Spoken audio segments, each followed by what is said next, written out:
Hello everyone, today I'm going to show you how to create a logo with Logo Maker.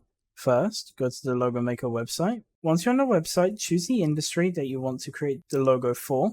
It can be anything, and choose a name. You can then select how you would like your logo style to be. I'm just going to click on the first one, and then you can also choose the font. Now you have a variety of different logos to choose from and also multiple pages, so make sure to go through and see which one you like. Once you have selected one, you can click on Edit, and then from there you can choose different colors, you can edit the entered text, or you can change the font and the size. Once you're happy with all the edits that you've done, or if you're happy with the original logo, all you need to do is click on Save Logo, then save your logo.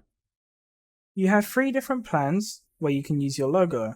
If you choose a free one, you can only use the logo within the platform. This means, for example, you can come and create business cards, you can create apparel, or you can create other marketing products and apparel, all from within the website. If you choose a different plan, you can use it outside the website for other things you would like. If you have any questions, feel free to ask them in the comments below. Thank you for watching.